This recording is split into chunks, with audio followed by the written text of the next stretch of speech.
If the cabin pressure in an airplane is less than 70 kilopascals, passengers can suffer altitude sickness.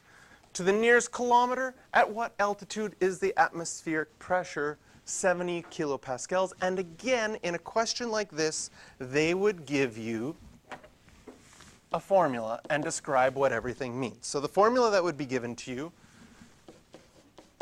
is 101.3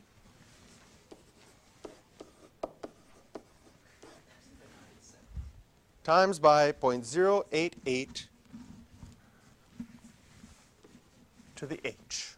H is the height that you are above sea level. So what this formula is telling you is that if you are right at sea level, when h is 0, 0.88 to the 0 would be 1, and 1 times 101.3 would be 101.3, and that is the atmospheric pressure at sea level. Now we want to find out when the pressure is less than 70. So you've gone from 101 to 70 again. We create an equation where we're solving for h and exponent. The only way we could solve for h and exponent is if we could use our powers chart. Is 0.88 on your powers chart? No. So again, at this point, we're going to put this in y1, this in y2.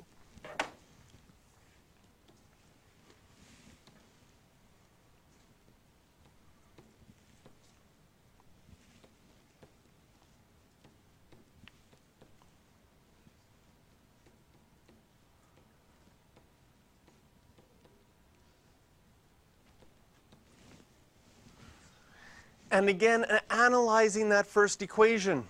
That first equation is going to be a horizontal line at 70.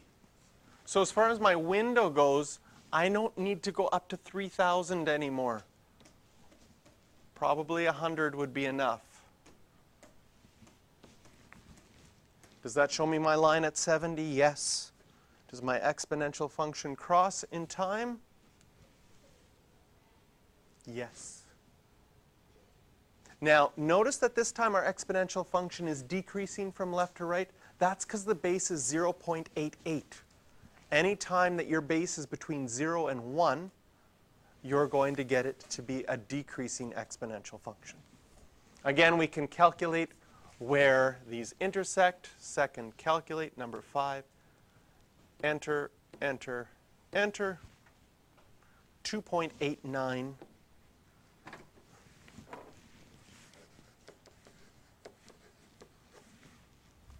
Okay, to the nearest kilometer.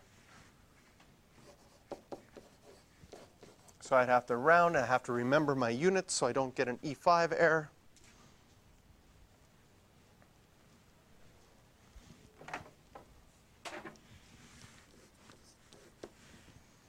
And question for practice is 14. How high did I say the airport in La Paz was? 4,000 meters.